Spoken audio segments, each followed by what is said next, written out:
إن الحمد لله نحمده ونستعينه ونستغفره ونعوذ بالله من شرور أنفسنا ومن سيئات أعمالنا من يهده الله فلا مضل له ومن يضلل فلا هادي له أشهد أن لا إله إلا الله وحده لا شريك له وأشهد أن محمدا عبده ورسوله يا أيها الذين آمنوا اتقوا الله يا أيها الذين آمنوا اتقوا الله حق تقاته ولا تموتن إلا وأنتم مسلمون رب زدني علما رب اشرح لي صدري ويسر لي أمري اللهم يسر لي الحمد لله கண்ணியத்திற்கும் மதிப்பிற்கும் உரிய அல்லாஹ்வின் அடியார்களே, அன்பிற்குரிய சகோதரிகளே, ரமதான் நோன்பை பற்றி நாம் நடத்தி வருகின்ற இந்த ஒர்க் ஷாப்பிலே இது நம்முடைய 3வது அமர்வு இன்ஷா அல்லாஹ். இந்த அமர்விலே நாம் இன்ஷா அல்லாஹ் பல சட்டங்களை, மார்க்க செய்திகளை கற்றுக்கொள்ள இருக்கின்றோம். அதிலே முதலாவதாக அன்வாஉஸ் சியாம், நோன்பின் வகைகள். முதல் வகை அஸ்ஸௌமுல் மஃப்ரூத் அல்லது ஸௌமுல் ஃபர்த் என்று சொல்லப்படும். அதாவது ஒவ்வொரு முஸ்லிமும் கட்டாயமாக நோற்க வேண்டிய ஃபர்லான நோன்பு. அது எந்த நோன்பு? ரமதான் மாதத்தினுடைய நோன்பு. அந்த ரமதான் மாதத்துடைய நோன்பை ரமதான் மாதத்தில் அதாவாக வைத்தாலும் சரி, அல்லது நோய் போன்ற காரணங்களால் அந்த நோன்பை விட்டதின் காரணமாக கதாவாக செய்தாலும் சரி. அப்போ முதலாவது ஃபர்லான நோன்பு. ஃபர்லான நோன்பு என்பது எது? எந்த நோன்பை அல்லாஹு தஆலா அவனுடைய வேதத்தில் கட்டாயமாக்கினானோ, அல்லாஹுடைய தூதர் ஸல்லல்லாஹு அலைஹி வஸல்லம் இஸ்லாமிய மார்க்கத்தின் 5 தூண்களில் ஒரு தூணாக குறிப்பிட்டார்களோ அந்த நோன்பு, அதாவது ரமதான் மாதத்துடைய நோன்பு. அது சம்பந்தமான ஆதாரங்களை நம்ம ஏற்கனவே பார்த்துருக்கிறோம். அல் குர்ஆன்ல சூரா அல் பக்ரால 2வது அத்தியாயத்தின் 183, 184 ஆகிய 2 வசனங்கள். அல்லாஹு தஆலா இந்த வசனங்கள்ல ரமதானுடைய நோன்பை நம்மீது கட்டாயமாக ஆக்கியிருக்கிறான். அதே போல 185வது வசனத்தையும் நம்ம சேர்த்துக்கலாம். இது ஸௌமுல் ஃபர்த், கட்டாயமான ஃபர்லான நோன்பு. 2வது ஸௌமுல் வாஜிப் அல்லது அஸ்ஸௌமுல் வாஜிப், 2 மாதிரியும் சொல்லலாம்.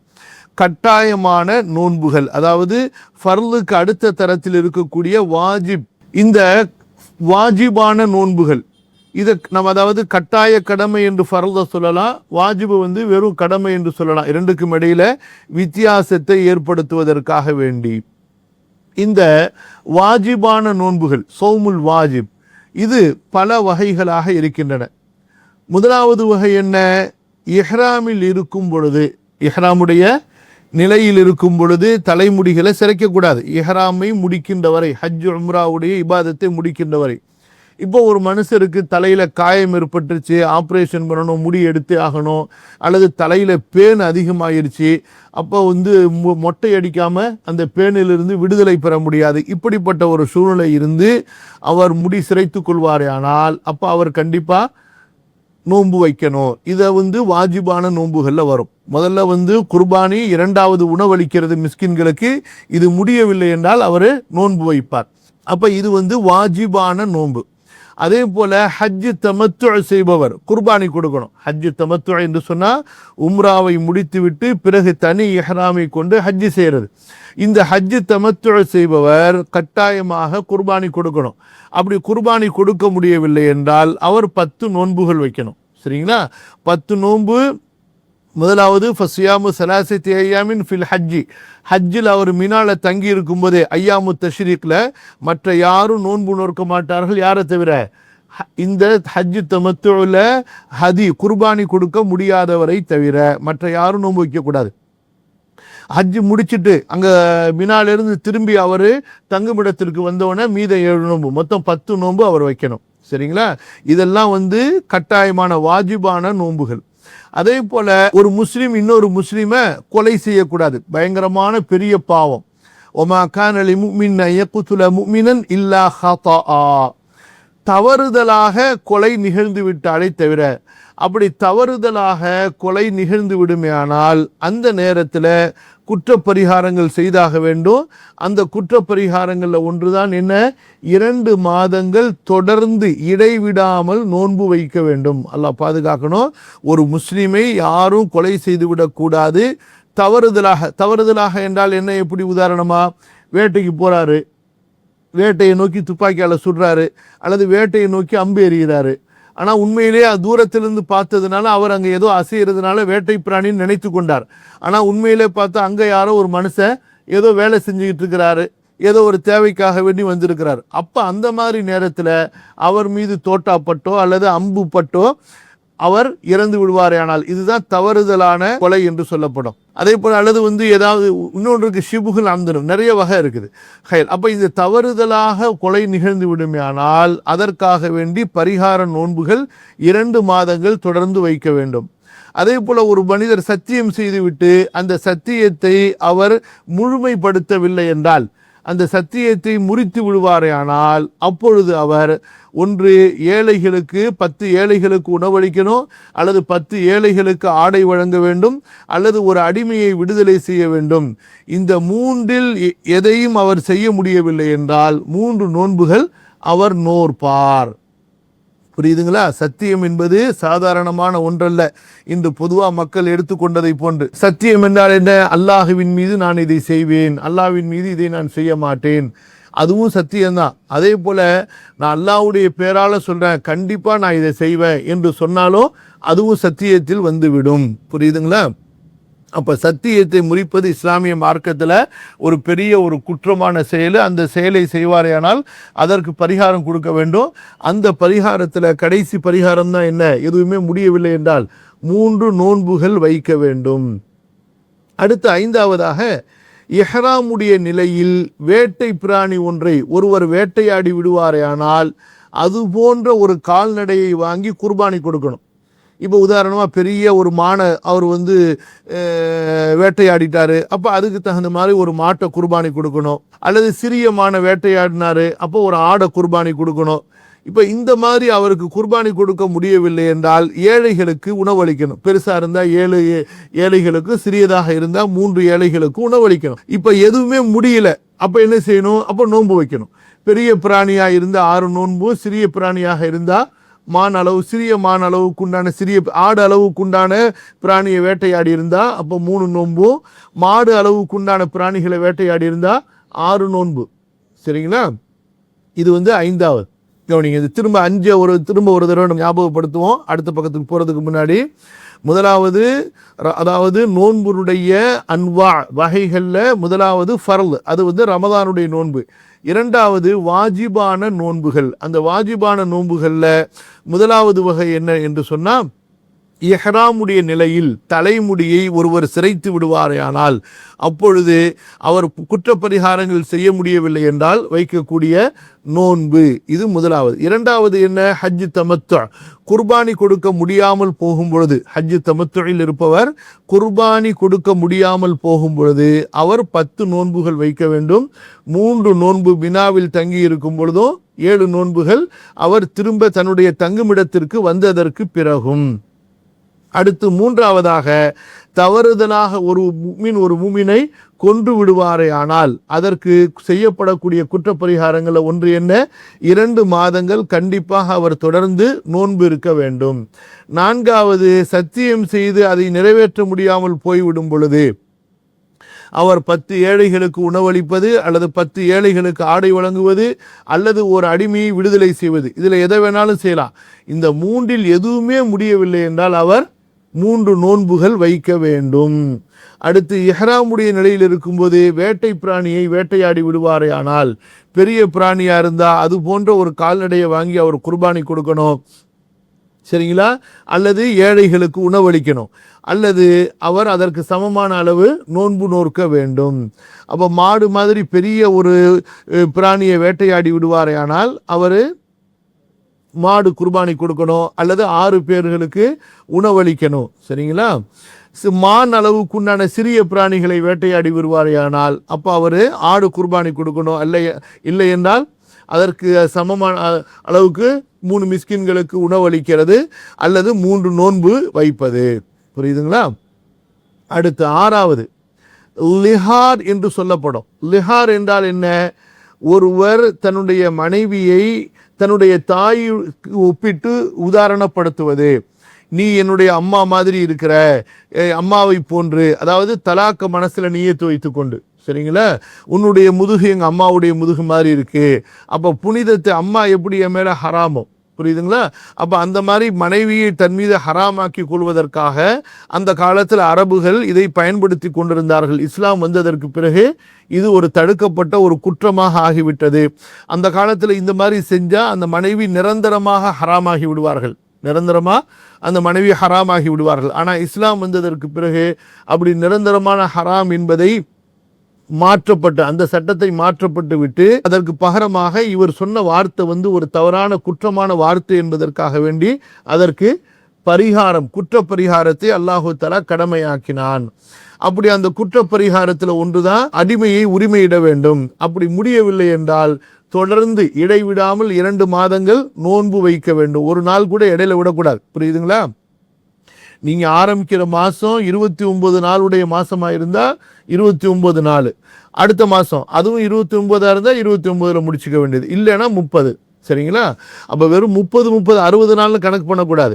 அந்த மாசத்தை நம்ம பார்க்கணும். இடையில நீங்க ஆரம்பிச்சாலும் எந்த மாசத்துல ஆரம்பிக்கிறீங்களோ அந்த மாசம் எத்தனை நாட்கள் உடையதாக இருந்ததுங்கிறத பார்த்துட்டு அதுக்கு தகுந்த மாதிரி நீங்க 29 நாளா இருந்தா இதுல 29, பிறகு அது தொடரணும்.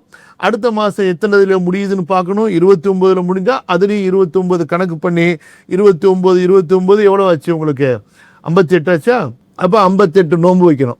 30 இருந்தா 60 நோன்பு வைக்கணும். அல்லது 29 30 இருந்தா எத்தனை வைக்கணும்? 59 நோன்பு வைக்கணும். அடுத்து 7வது வகை வாஜிபான நோன்புகள்ல, ரமதான் மாசத்தில் நோன்பு வைத்திருந்த நிலையில் ஒருவர் தனது மனைவியிடத்தில் வேண்டுமென்றே அறிந்த நிலையில், ஞாபக மறதி இல்லாம அறிந்த நிலையிலேயே வேண்டுமென்றே அவர் வீடு கூடி விடுவாரே ஆனால், மனைவியிடத்துல அவர் சேர்ந்து விடுவாரே ஆனால் அதற்கு பரிகாரமாக மூமினான ஒரு அடிமையை விடுதலை செய்ய வேண்டும். இல்லை என்றால் 60 நோன்புகள் தொடர்ந்து வைக்க வேண்டும், இடைவிடாம 60 நோன்புகள். நோன்புடைய வகைகளை 4 வகையாக பிரிக்கிறாங்க. முதலாவது ஃபர்ல், சரிங்களா, அதாவது மார்க்கத்தில் கட்டாய கடமையாக்கப்பட்ட நோன்பு, சரிங்களா, அது முதலாவது ரமதானுடைய நோன்பு. 2வது வகை குற்ற பரிகாரத்திற்காக வைக்கப்படுகின்ற வாஜிபான நோன்புகள். அதில் நம்ம எத்தனையை பார்த்தோம்? அல்ஹம்துலில்லாஹ் 7 வகையான நோன்புகளை பார்த்தோம். அதுக்கு பிறகு 3வது வகை நேர்ச்சை செய்து கடமையாக்கி கொள்வது. ஒருத்தர் அல்லாஹ்வுக்காக நேர்ச்சை செய்கிறார், யா அல்லாஹ் உனக்காக நான் இத்தனை நோன்பு வைக்கிறேன் அப்படின்னு நேர்ச்சி செய்கிறார், சரிங்களா. இது பொதுவான நேர்ச்சியாகவும் இருக்கலாம் அல்லது ஒரு நிபந்தனையின் அடிப்படையில் அமைந்த நேர்ச்சியாகவும் இருக்கலாம். ஆனால் நிபந்தனையின் அடிப்படையில் நேர்ச்சி செய்கிறது விரும்பத்தக்க ஒரு நேர்ச்சி அல்ல. எப்படி? உதாரணமா, யா அல்லாஹ் நீ எனக்கு இந்த காரியத்தை நிறைவேற்றினா உனக்கு நான் 10 நோன்பு வைக்கிறேன், 3 நோன்பு வைக்கிறேன், அந்த மாதிரி நிபந்தனையின் அடிப்படையில் நேர்ச்சி செய்கிறது, அப்படி செய்கிறது இருக்குது, விரும்பத்தக்கதல்ல.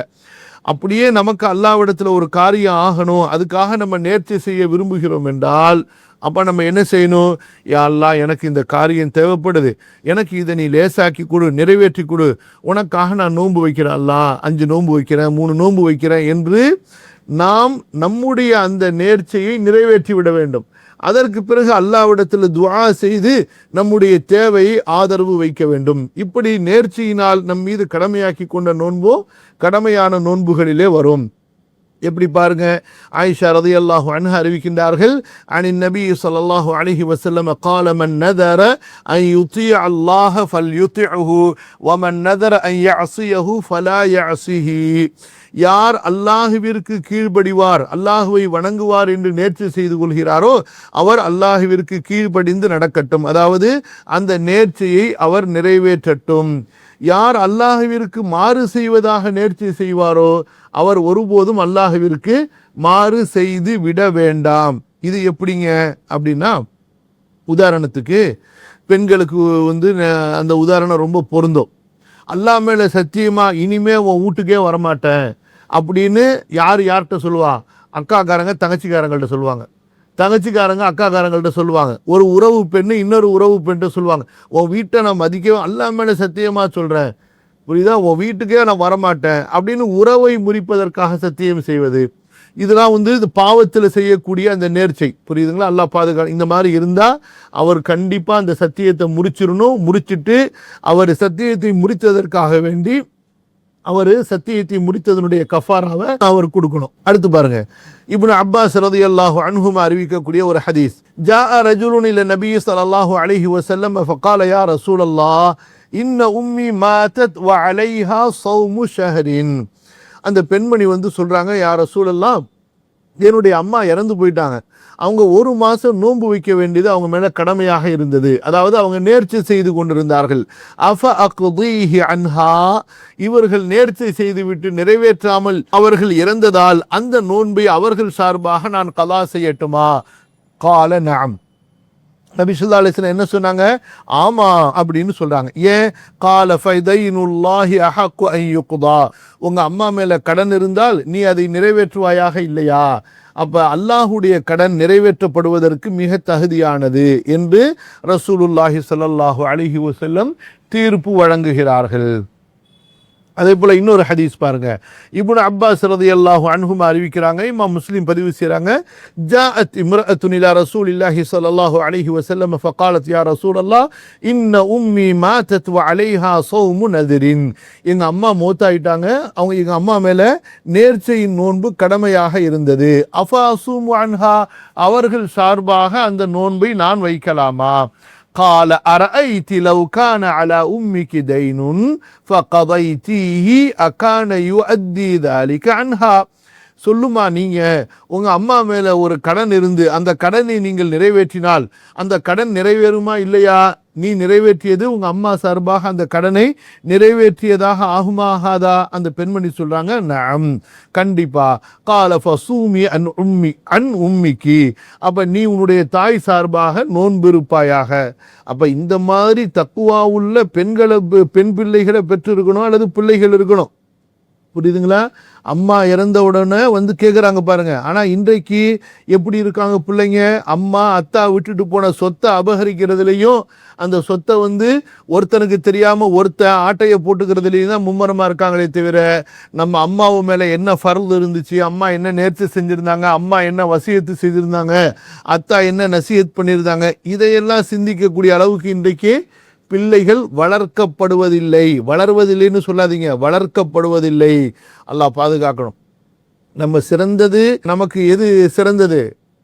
வலதின் சாலிஹின் யதுஉ லஹு, நமக்கு ரப்பிர்ஹம்ஹுமா கமா ரப்பயானி ஸகீரா அல்லது ரப்பிக்ஃபிர்லி வலிவாலிதைய, யா அல்லாஹ் என்னையும் என் பெற்றோர்களையும் மன்னிப்பாயாக என்று துஆ செய்யக்கூடிய செல்வத்தை, சொத்தை விட்டுட்டு போனோம். புரியுதுங்களா? அதுதான் உண்மையான நமக்கு பலன் தரக்கூடிய சொத்து. எதுவல்ல நம்ம வாங்கிய கட்டடங்களோ வீடுகளோ சொத்துகளோ நகை நட்டுகளோ அல்ல. நான்காவது வகை பாருங்க, திரும்ப ஒரு தடவை வருவோம். அதாவது நோன்புடைய வகையில் முதலாவது வகை ஃபர்லான நோன்பு, ரமதானுடைய நோன்பு. இரண்டாவது வகை குற்றப்பரிகாரங்களுக்காக வைக்கப்படக்கூடிய வாஜிபான நோன்பு, அதில் 7 வகைகளை பார்த்தோம். மூன்றாவது நோன்பு நேர்ச்சியுடைய நோன்பு. நான்காவது நோன்பு நஃபில், உபரியான நோன்பு. உபரியான நோன்பு 2 வகை இருக்கும். ஒன்று என்ன? நேரம் குறிப்பிடப்பட்டு உபரியாக நஃபிலாக இருக்கக்கூடிய நோன்புகள். எப்படி? உதாரணமாக அரஃபாவுடைய நோன்பு, ஆஷுராவுடைய நோன்பு, இந்த மாதிரி. அதே போல் திங்கட்கிழமை, வியாழக்கிழமை. இன்னொன்று நேரம் குறிப்பிடாமல் உங்களுடைய விருப்பத்திற்கு ஏற்ப விடப்பட்டது. அது நீங்கள் எவ்வளோ வேணாலும் வைக்கலாம், வாழ்நாளெல்லாம் வைக்கலாம். எப்படி? ஒரு நாள் விட்டு ஒரு நாள். இதெல்லாம் நேரம் குறிப்பிடப்படாத உபரியான நோன்புகள். அப்போ நான்காவது வகை உபரியான நோன்பு. உபரியான நோன்பு 2 வகைப்படும். ஒன்று பொதுவானது, மற்றொன்று குறிப்பிடப்பட்டது. குறிப்பிடப்பட்டது என்றால் என்ன?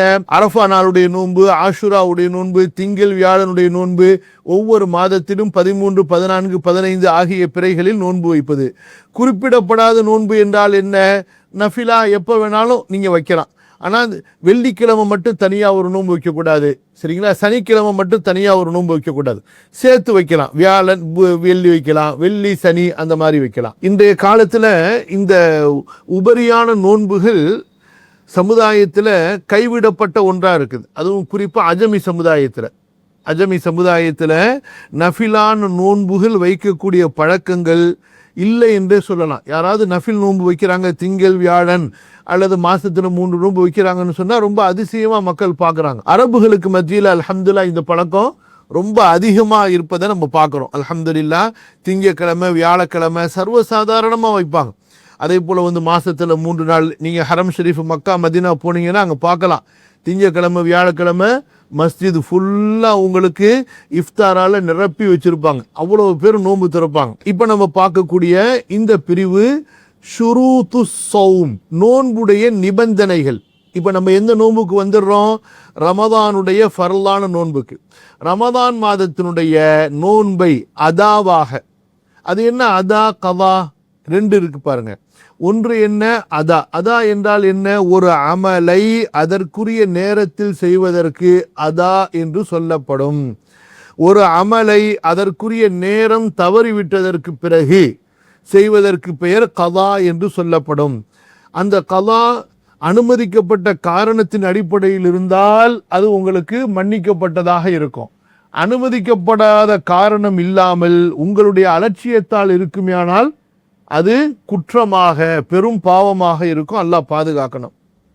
கவனிங்க, ரமலான் மாதத்தின் நோன்பை அதாவாக, அதா என்றால் உடனடியாக நிறைவேற்றுவதற்கு மார்க்க அறிஞர்கள் குர்ஆன் ஹதீஸுடைய ஆதாரத்தின்படி பல நிபந்தனைகளை வகுத்திருக்கிறார்கள். அந்த நிபந்தனைகள் ஒருவரிடத்தில் பூர்த்தியாகும் போதுதான் அவர் மீது அந்த ரமலானுடைய நோன்பு அதாவாக கடமையாகிறது.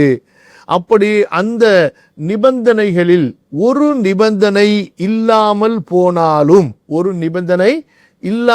போனாலும் அவர் மீது நோன்பு அதாவாக கடமையாகாது. எப்போது அந்த ஒரு நிபந்தனை அவரிடத்திலே பூர்த்தியாகுமோ அப்பொழுது அவர் அந்த நோன்பை கதா செய்து கொள்ள வேண்டும். புரியுதுங்களா? கதா செய்துன்னு சொன்னா கவனிக்கணுங்க. அதாவது எப்ப அந்த ஒரு நிபந்தனை பூர்த்தி ஆகுதோ அப்பதான் அவர் மேல நோன்பு கடமையாகும். சரிங்களா? இப்போ நான் அடுத்து கடைசியா சொல்ற அந்த நிபந்தனைக்கு இது பொருந்தும். 6வது நிபந்தனை ஒன்று இருக்கும். சரிங்களா? அதுக்கு தான், மற்றதுக்கு இது வராது. இதுல மொத்தம் 6 நிபந்தனை இருக்கு. 6 நிபந்தனையில 4, 5, 6 அந்த நிபந்தனைகளுக்கு இது பொருந்தும். எது? அந்த காரணம் நீங்கியதற்கு பிறகு அவர் அதை கதா செய்ய வேண்டும் என்று. முதல்ல உள்ள 3 நிபந்தனைகள் அது பொருந்தாது. ஏன்னா அப்போ அவர் மேல நோன்பு கடமை இல்லாமல் இருக்கும். எப்படி? நல்லா கவனிங்க. ஷுரூத்து ஸௌம் எல்லாம் மனப்பாடம் பண்ணிடணும். ஒன்று என்ன? முஸ்லீமாக இருக்க வேண்டும். முஸ்லிம்கள் மீது தான் அல்லாஹுடைய சட்டங்கள் கடமையாகும். ஆனால் அதே நேரத்தில் ஒருவர் காஃபிராக இருக்கும் பொழுது அந்த இபாதத்து அவர் மீது கடமையாகாது. ஆனால் நாளைக்கு மறுமையில் அவர் தண்டனை அனுபவிக்கும் போது நரகத்தில் ஒரு காஃபிர், நல்ல கவனிங்கம்மா, ரொம்ப முக்கியமான செய்தி. மறுமையில் ஒரு காஃபிர் நரகத்தில் தண்டனை அனுபவிக்கும் பொழுது அவர் அதமுல் ஈமானுக்காக மட்டும் தண்டனை அனுபவிக்க மாட்டார், அதமுல் ஈமானுக்காகவும் தண்டனை அனுபவிப்பார். அதே போல இஸ்லாமிய மார்க்கத்தில் சொல்லப்பட்ட கடமைகள் இருக்கின்றன பாருங்க, அந்த கடமைகளை நம்பிக்கை கொள்ளாததற்கும் அதை நிறைவேற்றாததற்கும் சேர்த்து தண்டனை கொடுக்கப்படும். வித்தியாசம் புரியணும். புரியுதுங்களா? ஒரு காஃபிராக இருக்கின்ற வரை அவர் மீது இபாதத்தை நாம் கடமையாக்க மாட்டோம். நீ தொழு கண்டிப்பா. ஒரு முஸ்லீம் நாட்டில் ஒரு காஃபிர் இருக்கிறாரு, அப்போ தொழுகை நேரத்தில் நீ கண்டிப்பா தொழுதாகணும்னு அவர் மேலே சட்டம் போட முடியுமா? துன்யாவில் மார்க்க ரீதியாக, அதாவது சட்ட ரீதியாக அவர் மீது அது சட்டமாக்கப்படாது. ஆனால் மறுமையில் அவர் நரக நெருப்புல தண்டிக்கப்படும் பொழுது அதற்காக வேண்டி அவர் தண்டிக்கப்படுவார். அது சம்பந்தப்பட்ட குர்ஆன் ஆயத்தை நம்ம பின்னாடி பார்ப்போம். ஆக ஒருவர் முஸ்லீமாக இருக்கும் பொழுதுதான் அவர் மீது நோன்பு கடமையாகும். 2வது, பருவ வயதை பாலிகாக அவர் ஆகி இருக்க வேண்டும். 3வது, புத்தி உள்ளவராக, புத்தி சுவாதீனமானவராக இருக்க வேண்டும். 4வது, உடல் வலிமை உள்ளவராக இருக்க வேண்டும். 5வது, உள்ளூரில் தங்கி இருக்க வேண்டும். 6வது, தடைகளை விட்டு அவர் நீங்கி இருக்க வேண்டும். தடைகள் என்ன? இது குறிப்பா பெண்களுக்கானது. ஹைது நிஃபாஸ் இல்லாமல் இருப்பது. 1வது நிபந்தனை, முஸ்லிமாக இருக்க வேண்டும். முஸ்லிம்கள் மீதுதான் அல்லாஹு தஆலாவுடைய இபாதத்துகள் கடமையாகின்றன. இதுக்கு சில வசனங்களை இமாம் அவங்க பதிவு செய்றாங்க. அதுல 1வது என்ன? வமா மனஅஹும் அன் துக்பல மின்ஹும் நஃபகாத்துஹும் இல்லா அன்னஹும் கஃபரு பில்லாஹி வ பிரசூலிஹி. அல்லாஹு தஆலா இந்த வசனத்துல 9வது அத்தியாயத்தினுடைய 54வது வசனத்துல காஃபிர்கள் செய்த தர்மங்கள் அல்லாஹ்விடத்திலே ஏற்றுக்கொள்ளப்படாது என்று சொல்றான். முஸ்லிம்கள் எப்படி தர்மம் செய்கிறாங்களோ அதே போல பிற மதத்தவர்களும் தர்மம் செய்கிறார்கள். பிற மதத்தவர்களில் பலர் அதிகமாக தர்மம் செய்யக்கூடியவர்கள் கூட இருக்கிறாங்க. எப்படி பெரிய பெரிய ஹாஸ்பிட்டல் கட்டினவங்க இருக்கிறாங்க, பெரிய பெரிய பள்ளிக்கூடங்கள் கட்டினவங்க இருக்கிறாங்க. அதே போல் தங்களுடைய சொத்துக்களை ஏழை எளியவர்களுக்காக ட்ரஸ்டாக தர்மமாக செய்தவர்கள் கூட இருக்கிறாங்க. ஸோ இப்படிப்பட்ட தர்மங்களை எல்லாம் அவர்கள் செய்து கூட அந்த தர்மங்கள் அல்லாஹ்விடத்திலே அங்கீகரிக்கப்படவில்லை. நல்லா புரிஞ்சுக்குங்க. அல்லாஹு அக்பர். ரொம்ப முக்கியமான விஷயம் இது. அப்போ ஈமான் என்பது எவ்வளவு முக்கியமான ஒன்று. அமல்கள் ஏற்றுக்கொள்ளப்படுவதற்கு அந்த ஈமான் சரியா இருக்கணும்.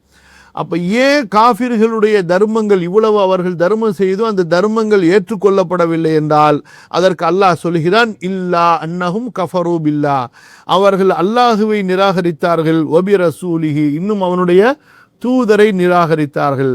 அப்போ குஃபுர் என்பது, நல்ல கவனிங்கம்மா, குஃபுர் என்பது ஒன்று முஹ்பித்துல் அமல்.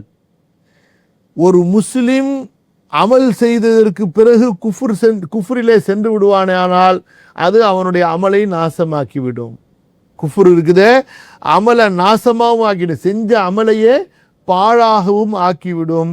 இரண்டாவது, ஒருத்தனுடைய அமல் அல்லாஹ்விடத்தில் ஏற்றுக்கொள்ளப்படாமல் அறவே அங்கீகரிக்கப்படாமல் இருப்பதற்கு அது காரணமாயிடும். எப்படி ஒருத்தர் காஃபிராக இருக்கும் நிலையில் தர்மம் செய்வாரே ஆனால் அறவே அங்கீகரிக்கப்படாது. ஒருத்தர் தர்மம் செய்யும் போது, நல்ல காரியம் செய்யும் போது முஸ்லீமா இருந்தார், மூமினா இருந்தார், ஆனால் அதற்கு பிறகு அவர் அல்லாஹ் பாதுகாக்கணும் குஃப்ரிலே சென்று விடுவாரே ஆனால் ஏற்றுக்கொள்ளப்பட்ட அங்கீகரிக்கப்பட்டிருந்த நல்ல அமலை இந்த குஃப்ரு பாழாக்கி விடுகிறது, அழித்து விடுகிறது. அதே போல சூரா அல் ஃபுர்கான்ல 25வது அத்தியாயத்தில் 23வது வசனம் அல்லாஹு தஆலா சொல்கிறான், வகதிம்னா இலா மா அமிலு மின் அமலின் ஃபஜஅல்னாஹு ஹபாஅம் மன்சூரா, அவர்கள் செய்த அமல்களை எல்லாம் நாம் பார்த்தோம். அல்லாஹ் சொல்றா, காஃபிர்கள் நாளைக்கு மறுமையில் வரும்போது நிறைய அமல்களை அவர்களும் கொண்டு வருவாங்க. அபு தாலிபை விடவா, சுப்ஹானல்லாஹ், ரசூல் ஸல்லல்லாஹு அலைஹி வஸல்லம் அவர்களுக்கு அவ்வளவு ஆதரவு கொடுத்து முஸ்லிம்களுக்கு பக்க பலமாக இருந்தவர். அதை விட பெரிய அமல் அந்த காலத்தில் வேற என்ன இருக்க முடியும்? தொழுகை கடமை இல்லை, நோன்பு கடமை இல்லை. அதாவது அன்சாருல்லான்னு சொல்லலாம். அல்லாஹ்வுக்காக நபிக்கு உதவி செய்த ஒரு மனிதராக அவர் விளங்கினார். ஆனால் கடைசியில் அவரிடத்துல ஈமான் இல்லாத காரணத்தினால அவருடைய இவ்வளவு பெரிய உதவி ஒத்தாசைகள் புண்ணியங்கள் எல்லாம் பாழாக்கப்பட்டு விடும். அல்லாஹ் சொல்கிறான், வகதிம்னா இலா மா அமிலு மின் அமலின் ஃபஜஅல்னாஹு ஹபாஅம் மன்சூரா, அந்த அமல்களை எல்லாம் அதாவது காற்றிலே பரத்தப்பட்ட புழுதிகளை போல நாம் ஆக்கி விடுவோம். 8வது அத்தியாயம், குல் லில்லதீன கஃபரு இன் யன்தஹு யுக்ஃபரு லஹும் மா கத் ஸலஃப். அல்லாஹு தஆலா சொல்கிறான் நபியை பார்த்து, நபியே காஃபிர்களுக்கு நீங்க சொல்லுங்க, அவர்கள் குஃப்ரிலிருந்து விலகினால்தான் அவர்களுக்கு பாவங்கள் மன்னிக்கப்படும். குஃப்ரிலிருந்து விலகாத வரைக்கும் அவர்கள் செய்கின்ற நன்மையால் அவர்களது பாவங்கள் மன்னிக்கப்படுமா? அறவே மன்னிக்கப்படாது. ஆக இந்த ஆதாரங்களை முன்னிட்டு காஃபிர்கள் மீது இபாதத்து கடமை அல்ல. இபாதத்து செஞ்சதுக்கு பிறகு ஒருவர் காஃபிராக மாறுவாரேயானால் அப்போதும் அந்த இபாதத்து பாழாகிவிடும். அல்லாஹ் பாதுகாக்கணும். புரியுதுங்களா? இந்த விஷயத்தை நம்ம சொன்னோம். என்ன விஷயம்? ஒருத்தர் அதாவது ஈமான் இருந்தால்தான் அமல்களை கொண்டு அவர் கட்டாயப்படுத்தப்படுவார். ஈமான் இல்லை என்றால் துன்யால அரசியல் ரீதியா அமல்களை கொண்டு கட்டாயப்படுத்தப்பட மாட்டாரு. ஆனா மறுமையில தண்டனை அனுபவிக்கும் போது அவர் அதற்காக வேண்டியும் தண்டனை அனுபவிப்பார். பாருங்க, சூரா அல் முதஸ்ஸிர்ல சொர்க்கவாசிகள் சொர்க்கத்துக்கு போனதுக்கு பிறகு தங்களுக்கு நண்பர்களாக இருந்த அறிமுகமானவர்களாக இருந்த பல மக்களை பற்றி விசாரிப்பாங்க. ஆனால் அவர்கள் அங்கே சொர்க்கத்தில் இருக்க மாட்டாங்க. அனில் முஜ்ரிமீன ஃபி ஜன்னாத்தி யதஸாஅலூன அனில் முஜ்ரிமீன மா ஸலககும் ஃபி ஸகர் قالوا لم نكن من المصلين ولم نكن نطعم المسكين وكنا نخوض مع الخائضين وكنا نكذب بيوم الدين حتى أتانا اليقين. அப்போ சொர்க்கவாசிகள் பாவிகளை பற்றி விசாரிப்பாங்க. நண்பர்களாக இருந்திருப்பாங்க, உறவுகளாக இருந்திருப்பாங்க, தெரிஞ்சவங்களாக இருந்திருப்பாங்க, ஒரே இடத்துல வேலை செய்தவர்களாக இருந்திருப்பார்கள். முஜ்ரிமீன் குற்றவாளிகள், நீங்க ஏன் நரகத்துக்கு போனீங்க, சக்கர் நரகத்துக்குள்ளார உங்களை தள்ளியது எதுன்னு சொல்லி. இப்போ பாருங்க, அந்த மக்கள் முதலாவதாக என்ன சொல்றாங்கன்னா 3 அமல்களை சொல்றாங்க. ஒன்று என்னன்னு சொன்னா, நாங்கள் தொழவில்லைன்னு சொல்றாங்க. இரண்டாவது, நாங்கள் ஏழை எளியவர்களுக்கு தான தர்மங்கள் செய்யவில்லை, அதாவது ஜகாத்து கொடுக்கல, சதகா கொடுக்கல. மூன்றாவது, மார்க்கத்தை கேலி கிண்டல் செய்யக்கூடியவர்களோட சேர்ந்து நாங்களும் கேலி கிண்டல் செய்து கொண்டிருந்தோம், வீண் விளையாட்டிலே ஈடுபட்டு கொண்டிருந்தோம். இந்த மாதிரியான 3 விஷயங்களை அவங்க சொல்றாங்க. நான்காவதா சொல்றாங்க, மறுமையையும் நம்பிக்கை கொள்ளாதவர்களாக இருந்தோம். வகுன்னானு கதிபு பியௌமித்தீன். அப்ப மறுமையை நம்பாதவர்கள் யாரு? காஃபிர்கள். ஆனா அந்த காஃபிர்களுக்கு நரகத்தில் தண்டனை எதற்காகவும் கொடுக்கப்பட்டது? அவர்கள் தொழாமல் இருந்ததற்காகவும் கொடுக்கப்படுகிறது. அவர்கள் தான தர்மங்கள் ஜகாத்து கொடுக்காமல் இருந்ததற்காகவும் அவர்களுக்கு அதாபு கொடுக்கப்படுகிறது. அதே போல அல்லாஹ்வுடைய வேதத்தை பரிகாசம் செய்யக்கூடியவர்களோடு சேர்ந்து பரிகாசம் செய்து கொண்டிருந்ததால் அதற்காக வேண்டியும் அவர்களுக்கு அதாபு கொடுக்கப்படுகிறது. அப்ப மூமின்கள் எப்படி பாவத்தினால தண்டிக்கப்படுவார்களோ அதே போல காஃபிரும் பாவத்தால் தண்டிக்கப்படுவான், வெறும் குஃபுருக்காக மட்டுமல்ல. அதே போல ஒரு மூமின் கடமையை விட்டுவிட்டால் எப்படி தண்டிக்கப்படுவானோ அதே போல ஒரு காஃபிரும் நாளைக்கு மறுமையில கடமையை விட்டதற்காக தண்டிக்கப்படுவான், ஈமான் கொள்ளாததற்காக தண்டிக்கப்படுவதுடன் சேர்த்து, ரெண்டுக்கு சேர்த்து அவங்களுக்கு. இரண்டாவது நிபந்தனை, நோன்பு கடமையாகுவதற்குரிய முதலாவது நிபந்தனை என்ன? முஸ்லிமாக இருப்பது. இரண்டாவது நிபந்தனை என்ன? பருவ வயதை அடைந்திருப்பது, பாலிகாக ஆகியிருப்பது. யார் சிறுவராக இருக்கிறார்களோ அவர்கள் மீது நோன்பு கடமை இல்லை. عن علي رضي الله عنه عن النبي صلى الله عليه وسلم قال رفع القلم عن 3 عن المجنون المغلوب على عقله. ஒரு மனிதன் பைத்தியமாயிடுறான். பைத்தியம்னா எப்படி? மொத்தமா அவனுக்கு அறிவே வேலை செய்யல, என்ன நடக்குதுன்னே தெரியல, என்ன பேசுறோன்னே தெரியல, மொத்தமா அவனுடைய அறிவே அவனுக்கு இல்லாமல் போய் விடுகிறது. அந்த மாதிரி இருக்குமே. ஆனால் ஹத்தா யுஃபீக், அவனுக்கு தெளிவு ஏற்படுகின்ற வரை. வஅனின் நாயிமி ஹஸ்தா யஸ்தைகித, ஒரு மனிதன் தூங்குவானே ஆனால் அவன் தூங்கி எழுகின்ற வரை. வஅனிஸ் ஸபிய்யி ஹத்தா யஹ்தலிம, குழந்தையாக இருப்பவர், சிறுவராக இருப்பவர், ஹத்தா யஹ்தலிம, அவர் பருவ வயதை அடைகின்ற வரை. அப்போ பருவ வயது என்பது ஆண்களுக்கு ஸ்கலிதமாகுவதின் மூலமாகவும் பெண்களுக்கு அவர்களுடைய அந்த மாதவிடாய் தொடங்குவதின் மூலமாகவும் அந்த பருவ வயது என்பது வரும். இப்போ ஒரு வயசாயிருச்சு, அப்பையும் ஆண்களுக்கு ஸ்கலிதமாகல, அப்போ அவருக்கு மீச முளைச்சி விடுமையானால் அல்லது கம்கட்டு முடி முளைத்து விடுமையானால் அவர் பருவ வயதை அடைந்து விட்டார் என்று எடுத்துக்கொள்ளப்படும். சரிங்களா? அதுவும் வரலன்னு சொன்னா 13 வயது, சரிங்களா, அடைந்து விடுவாரேனால் அவர் பாலிகானவராக கருத்தில் எடுக்கப்படுவார். சரி, இப்ப ஒருத்தர் சிறுவரா இருக்கிறார். சிறுவர்னா என்ன? 7 வயசு 8 வயசாச்சு, 9 வயசாச்சு, 10 வயசு ஆகுது. ஆனா அவரால் நோன்பு வைப்பதற்குண்டான தாக்கத்து இருக்கு. இப்ப அல்ஹம்துலில்லாஹ் ஓரளவுக்கு இபாதத்தான வீடுகளில் இருக்கக்கூடிய குழந்தைகளை பொறுத்த வரைக்கும் 5 வயதுகளிலிருந்தே ஆம்பளை பிள்ளைங்க பொம்பளை பிள்ளைங்க நோன்பு வைக்கிறத பார்க்குறோம். அல்ஹம்துலில்லாஹ் ரொம்ப பெரிய நேமத்து. இப்போ ஒரு மனிதர் 7 வயசு ஆயிடுச்சு, 7 வயசுல தொழ சொல்லி ரசூல் ஸல்லல்லாஹு அலைஹி வஸல்லம் ஏவ சொல்றாங்க. 10 வயசு ஆயிட்டா தொழுகலைங்கிறதுக்காக வேண்டி அடிக்க சொல்றாங்க. அப்ப இந்த மாதிரி ஒரு 10 வயசு ஆனவராக இருக்கிறாரு, உடல் வலிமை இருக்குமேனா அவர் பருவ வயதை அடையட்டும் என்று எதிர்பார்த்து இருக்கலாமா என்றால் அப்படி எதிர்பார்த்து இருக்கக்கூடாது, ஃபர்லாக்க கூடாது. ஆனால் அதே நேரத்தில் அவர் ஆர்வம் மூட்டி அவரால் முடிந்த நோன்புகளை வைக்க சொல்லணும். ஒரு ரமதானில் ஒரு 5 நோன்பு, 10 நோன்பு, 20 நோன்பு, அப்படியே அவர் பாலிகாகிற வரைக்கும் கூட்டிக் கொண்டே போய் இன்ஷா அல்லாஹ் முழு மாதம் வைப்பாரே. ஆனால் அடுத்து பாலிகாகும் போது முழு மாதம் நோன்பு வைக்கிறது அவருக்கு இலகுவாக ஆகிவிடும். அல்ஹம்துலில்லாஹ். சரிங்களா? ருபையா பின்த் முஅவ்வித் ரலியல்லாஹு அன்ஹா அறிவிக்கின்றார்கள், ரசூல் ஸல்லல்லாஹு அலைஹி வஸல்லம் ஆஷூரா அன்னைக்கு அன்சாரிகளுடைய கிராமங்களுக்கு ஒரு ஆள் அனுப்புனாங்க. ஏன்? அதாவது முதலாவதாக ரமதானுடைய நோன்பு கடமையாக இல்லை, எந்த நோன்பு தான் கடமையாக இருந்துச்சு? ஆஷூராவுடைய நோன்பு தான் கடமையாக இருந்தது. அப்போ ஆஷூராவுடைய நோன்பை ரசூல் ஸல்லல்லாஹு அலைஹி வஸல்லம் முதல் தடவை வைத்தப்ப எல்லா மக்களுக்கும் வைக்க சொல்லி நபி ஸல்லல்லாஹு அலைஹி வஸல்லம் முன்கூட்டி கட்டளை பிறப்பித்திருக்கல. அதற்கு பிறகுதான் இந்த கட்டளை அவசரமாக ரசூல் ஸல்லல்லாஹு அலைஹி வஸல்லம் எல்லா மக்களுக்கும் சொல்லி அனுப்புகிறாங்க.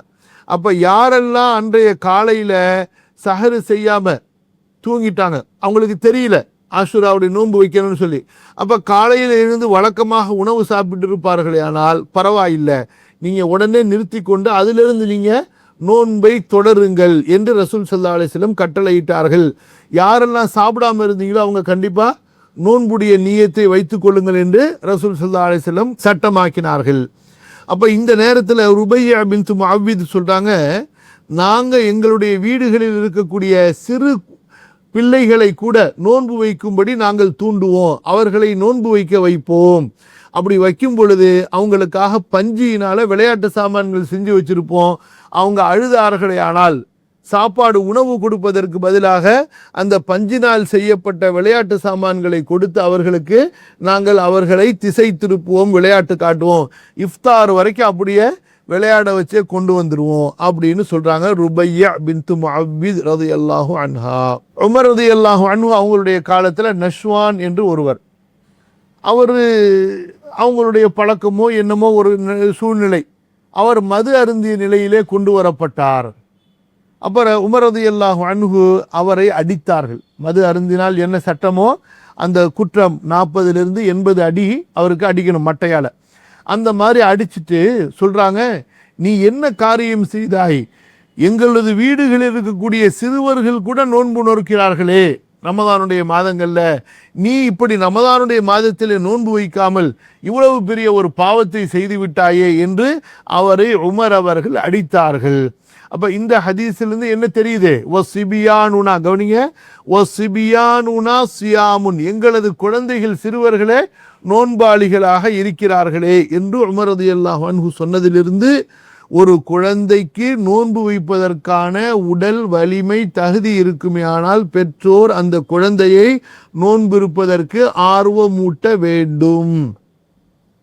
அடுத்து 3வது நிபந்தனை அல் அக்கல், புத்திசாலி. புத்திசாலினா அதுக்குன்னு சொல்லிட்டு டிகிரி வாங்கின அந்த மாதிரி அர்த்தம் வச்சுக்காதீங்க. புத்தி சுவாதீனம், புரியுதுங்களா? இப்போ இதை காட்டி இது எத்தனைன்னு கேட்டால் 5ன்னு சொல்ல தெரியணும். இதை காட்டி இது என்ன 4ன்னாருன்னா அப்போ என்ன அர்த்தம்? அவருக்கு புத்தி சுவாதீனம் உள்ள தெரியல அவருக்கு. அப்போ பைத்தியம் பிடித்து விட்டால் அவர் மீது நோன்பு கடமை அல்ல, அவர் மன்னிக்கப்பட்டவர். எப்போது அவருக்கு பைத்தியம் தெரியுதோ அப்போதான் அவர் மேலே நோன்பு கடமையாகும். சரிங்களா?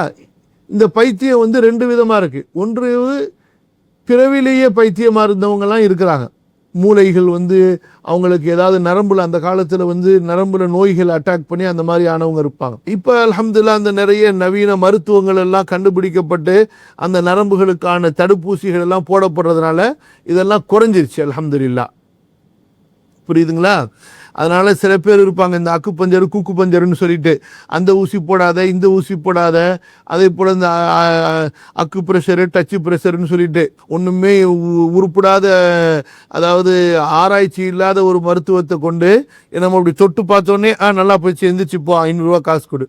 அப்புறம் அப்படி பார்த்தோன்னே ஓகே சரியா போயிடுச்சு, நீ எந்திரிச்சு போ, 1000 ரூபா காசை கொடு. இதெல்லாம் ஊரை ஏமாத்துற வேலை. புரியுதுங்களா? மருத்துவத்தில் எந்த மருத்துவம் ஆராய்ச்சி கொண்டு நிரூபிக்கப்பட்டதோ அந்த மருத்துவத்தை தான் அணுகணுமே தவிர சும்மா அவர் பார்த்தாலே குணமாயிடும், அவர் தொட்டாலே குணமாயிடும், அவர் ஊசி வச்சு குத்துனாலே குணமாயிடும்னா அந்த அக்கு பஞ்சருங்கிறது ஏதோ சில நோய்களுக்கு ஒரு சில மருத்துவங்கள் அதில் இருக்கலாமே தவிர மொத்தப்படி எல்லா மருத்துவத்துக்கும் அது நோய் என்று நம்புனீங்கன்னா முடிஞ்சு போச்சு கதை. அந்த மாதிரி நிறைய பேரை மொத்தமாக கபிரிஸ்தானுக்கு அனுப்பியிருக்கிறாங்க பேக் பண்ணி. அதனால கவனமாக உஷாராக இருங்க. இந்த அக்கு பஞ்சருங்கிறது சமீப காலமாக ரொம்ப பரவினுச்சு, இப்போ கொஞ்சம் குறைஞ்சிருக்கு. அதே போல் ஊர் காசை கொள்ளையடிக்கிறது. சரிங்களா? சும்மா போய் உட்காந்தவொடனே 2 ஊசி எடுத்து குத்திட்டு 500 ரூபா கொடு 1000 ரூபா கொடு அப்படின்னு சொல்லிட்டு மக்கள் ஏமாறக்கூடியவங்க தானே. ஏமாறுறவங்க இருக்கிற வரைக்கும் ஏமாத்துறவங்க இருப்பாங்கன்னு சொல்லுவாங்க. அல்லாஹ் பாதுகாக்கணும். அப்போ இந்த பைத்தியம் என்பது எந்த வகையான பைத்தியமாக இருந்தாலும் சரி, நிரந்தரமான பைத்தியமாக இருந்தால் முற்றிலுமாக மன்னிக்கப்பட்டவர். அப்போ இடைக்காலத்தில் வந்த பைத்தியமாக இருக்குமே ஆனால் அந்த பைத்தியத்திலிருந்து அவர் தெளிவடைகின்ற வரை அவர் மீது நோன்பு கடமை அல்ல. ரூஃபி அல் கலமு அன் சலாசத்தின் அனில் மஜ்னூனில் மஹ்லூபி அலா அக்லிஹி, அறிவு மிகைக்கப்பட்ட, அதாவது தன்னுடைய அறிவை தன்னுடைய கண்ட்ரோலில் வைத்துக் கொள்ள முடியாத அளவுக்கு யார் பேதலித்து விட்டாரோ அத்தகைய பைத்தியத்தின் மீதும் அல் கலம், பேனா தூக்கப்பட்டு விட்டது. அது என்ன பேனா தூக்கப்பட்டு விட்டது? அதாவது மன்னிக்கப்பட்டு விட்டார். அல்லாஹ் அவரை குற்றம் பிடிக்க மாட்டான், மலக்குகள் அவர் செய்யறதை எழுத மாட்டாங்க. புரியுதுங்களா? அதான் பேனா தூக்கப்பட்டு விட்டதுன்னு. அடுத்து வானின் நாயிமி ஹத்தா எஸ்தைக்குத, ஒருத்தர் தூங்கிக்கிட்டு இருந்தார், அதுக்குன்னு அல்லான்னு படுத்து தூங்காதீங்க. நீங்க புரியுதா? சும்மாவே தூங்கிட்டே இருப்பீங்க. அனின் நாயிமி ஹத்தா எஸ்தைக்குத, தூங்கக்கூடியவர் விழிக்கின்ற வரை. அதனால நல்லா கமுக்குன்னு தனி ரூமில் போயிட்டு கதவை பூட்டிக்கிட்டு நான் தூங்கினேன், காலைல 10 மணிக்கு தான் எந்திரிச்சேன், அப்போ தான் எனக்கு ஃபஜ்ரு தெரிஞ்சிச்சு, நான் சஹரு செய்யலை, எப்படி நோன்பு வைக்கிறது, இந்த மாதிரிலாம் பண்ணக்கூடாது. அல்லாஹ்க்கு தெரியும் நீங்கள் செய்கிற சூழ்ச்சிகள் தந்திரங்கள் எல்லாம் அல்லாஹ்வுக்கு தெரியும். இயற்கையாக நடந்துருச்சுன்னு சொன்னா அலாரம் வச்சிங்க, 4 பேர்கிட்ட சொன்னீங்க, இருந்தும் தூங்கிட்டா அது மன்னிக்கப்பட்டது. பர்பஸாக தூங்குறது, அலாரத்தை ஆஃப் பண்ணிட்டு தூங்குறது, 1 மணி நேரத்துக்கு முன்னாடி எந்திரிச்சு உஷாரா அலாரம் அடித்தா தானே எந்திரிப்போம், அப்படியே ஆஃப் பண்ணிட்டு தூங்குறது. அதே போல் மக்களோட சேர்ந்து மக்களாக படுத்தா தானே எழுப்பி விடுவாங்க, நைஸாக போய் எங்கேயாவது தெரியாமல் போய் சந்தில் பொந்தில் பூந்து விட்டு தூங்குறது, எல்லா சேட்டையும் செய்வாங்க. ஓ அனின் நாயிமி ஹத்தா எஸ்தைக்குத ஓ அனி சபியி ஹத்தா யஹ்தலிம, அதே போல் குழந்தையாக இருப்பவர் ஹத்தா யஹ்தலிம, பருவ வயதை அடைகின்ற வரை அல்லாஹு தஆலா அவர்களை மன்னித்து விட்டான். மலக்குகளுக்கு சொல்லிட்டான், அவங்க செய்யறதெல்லாம் எழுதாதீங்கப்பா, விட்டுருங்கப்பா அப்படின்னு சொல்லி. ஒருத்தர் மஜ்னூனா இருக்கிறாரு, மஜ்னூனா இருக்கும்போது அவரால் நியத் வைக்க முடியுமா? வைக்க முடியாது. அவர் என்ன பேசுறாருன்னு அவருக்கு தெரியாது. சரியா? அப்போ இபாதத்துகளுக்கு நீயத்து கடமை, இபாதத்துகளுக்கு நீயத்து கடமை. மஜ்னூனாக இருப்பவர் நீயத்து வைக்க முடியாது. என்ன பேசுறோம், என்ன செய்யறோம், ஒண்ணுமே அவங்களுக்கு தெரியாது. புரியுதா? உமர் ரலியல்லாஹு அன்ஹு அவங்க சொன்னாங்க, இன்னமல் அமாலு பின்னியாத், அமல்கள் எல்லாம் எண்ணங்களை கொண்டு, நீயத்துகளை கொண்டு. அப்போ ஒரு மனிதர் பைத்திய நிலையில இருப்பாரே, ஆனால் அவரால் நீயத்து வைக்க முடியாது. அதனால அவருக்கு அல்லாஹு தஆலா இபாதத்துகளை மன்னித்து விட்டான், கடமையை அல்லாஹு தஆலா அகற்றி விட்டான். சரியா? முதலாவது என்ன? முஸ்லிமாக இருக்கணும். இரண்டாவது என்ன? பாலிகாக இருக்கணும். மூன்றாவது என்ன? ஆக்கிலாக, புத்தி உள்ளவராக இருக்கணும். நான்காவது நிபந்தனை என்ன? நோன்பு வைப்பதற்கு ஆற்றல் உள்ளவராக இருக்க வேண்டும். நோன்பு வைப்பதற்கு ஆற்றல் உள்ளவராக இருக்க வேண்டும். அப்ப நோன்பு வைப்பதற்கு ஆற்றல் உள்ளவர் என்றால் என்ன? அந்த 10 மணி நேரமோ 8 மணி நேரமோ பசிச்சிருக்கணும். புரியுதா? அப்ப அந்த நேரத்தில் அவர் பசிச்சிருப்பதால நோய் அதிகமாயிடும், முடியாது, மயக்கடிச்சு விழுந்துருவாரு, அல்லது மருந்து சாப்பிடணும், அந்த நேரத்தில் மருந்து சாப்பிடலன்னா நோய் அதிகமாயிடும். இந்த மாதிரியாக அவருக்கு உடல் வலிமை இல்லாமல் இருப்பாரேயானால் இந்த நேரத்தில் இவர் மீது நோன்பு அதாவாக கடமையாகாது. புரியுதா? அதான் நம்ம ஆரம்பத்தில் சொன்னோம். அப்போ கதாவாக கடமையாகும் எப்போது இந்த நோய் அவரை விட்டு நீங்கி விடுமோ, அந்த உதுர். புரியுதா? அரபியில் அதுக்கு உதுர்னு சொல்லுவாங்க. அந்த உதுர் எப்போது நீங்கி விடுமோ, இதா ஜாலல் உதுரு வஜப அலைஹி ஸௌமு, இது கலான்னு சொல்லுவாங்க. இது அல்லாஹு தஆலா நேரடியா அல் குர்ஆன்ல சொல்றான், 184லயும் சொல்றான், 185லயும் அல்லாஹ் சொல்றான், ஃபமன் கான மின்கும் மரீதன் அவ் அலா சஃபரின், யார் நோன்புடைய நேரத்தில் நோயாளியாக இருப்பாரோ அல்லது பயணத்தில் இருப்பாரோ அவர் வேறு நாட்களில் கணக்கிட்டு வைத்துக் கொள்ளவும்.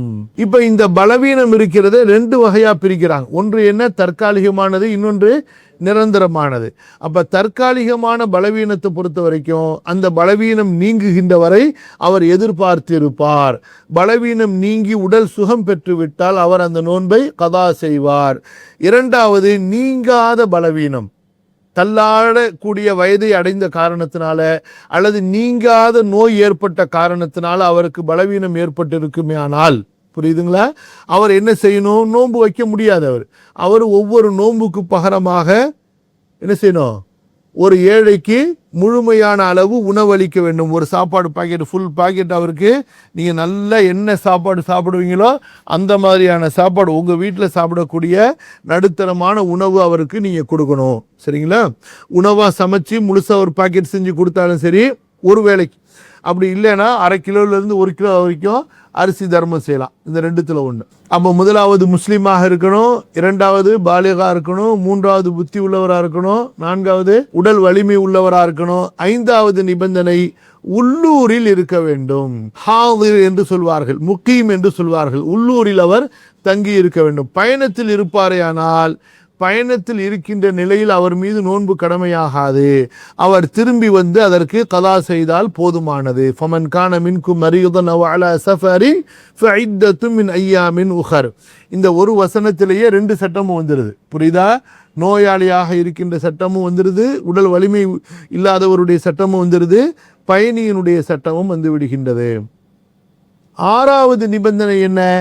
தடைகளை விட்டு நீங்கி இருக்க வேண்டும். அதாவது மவானிஉ ஸௌம், நீங்க மானி என்று சொல்வார்கள், மவானி தடைகள் நீங்கி இருப்பது.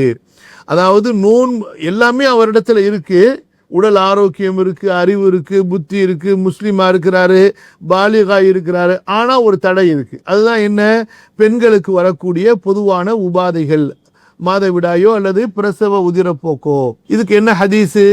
ரசூலுல்லாஹி ஸல்லல்லாஹு அலைஹி வஸல்லம் சொல்கிறார்கள், பெண்களை பற்றி பேசிக் கொண்டிருக்கும் பொழுது அந்த பெண்களுக்கு ரசூல் ஸல்லல்லாஹு அலைஹி வஸல்லம் சொன்னாங்க, ஏமா உங்களுக்கு புத்தி கொஞ்சம் கம்மிதாமான்னு சொல்லி கோவம் வந்துருச்சு. ஏங்க எங்களை போய் புத்தி குறைவுன்னு சொல்றீங்க அப்படின்னு சொல்லி நபி ஸல்லல்லாஹு அலைஹி வஸல்லம் இடத்துல கேட்குறாங்க. சஹாபாக்கள் ரசூல் ஸல்லல்லாஹு அலைஹி வஸல்லம் இடத்துல கேள்வி கேட்டாங்களே, அது ஆட்சேபனையின் அடிப்படையில் கேள்வி அல்ல. புரியுதா? கேள்விகள் மார்க்க சட்டங்களின் மீது ஆட்சேபனை செய்யும் விதமாக இருந்தாதான் தப்பு. குஃப்ர்ல கொண்டு போய் கூட விட்டுரும். புரியுதுங்களா? அதுரீதூன அன் தஸ்அலு ரசூலக்கும் கமா சுஇல மூஸா மின் கப்ல் வமன் யதபத்தலில் குஃப்ர பில் ஈமான் ஃபகத் ضل சவாஅ ஸபீல். மூசாவிடத்திலே இஸ்ரவேலர்கள் கேள்வி கேட்டது போன்று நீங்கள் உங்களது நபியிடத்திலே கேள்வி கேட்க விரும்புகிறீர்களா? யார் நிராகரிப்பை எடுத்துக்கொள்வாரோ அவர் வழிகெட்டு விடுவார். அப்ப ஒரு நபியிடத்தில் ஆட்சேபனையின் விதமாக கேள்வி கேட்பதை அல்லாஹு தஆலா எப்படி சொல்கிறான்? குஃபுர், இறை நிராகரிப்பு என்று சொல்கிறான். நம்மளும் ரொம்ப கவனமா இருக்கணும். சஹாபிய பெண்கள் ரசூல் ஸல்லல்லாஹு அலைஹி வஸல்லம் இடத்துல கேள்வி கேட்டாங்க, இந்த மாதிரி எங்களை பத்தி இப்படி சொல்றீங்களே ரசூல் ஸல்லல்லாஹு அலைஹி வஸல்லம், ஏன் அப்படின்னு சொல்லி. அப்ப நபி ஸல்லல்லாஹு அலைஹி வஸல்லம் சொன்னாங்க, அலைஸ இதா ஹாபத் லம் துஸல்லி. ஒரு பெண்ணுக்கு ஹைது வந்துட்டா அவளால தொழ முடியாம போயிடுதுல, வலம் தசும் அவளால நோன்பு வைக்க முடியாம போயிடுதுல, ஃபதாலிக நுக்ஸானு தீனிஹா. இதுதான் ஆதாரம் அவளிடத்திலே மார்க்கம் குறைவாக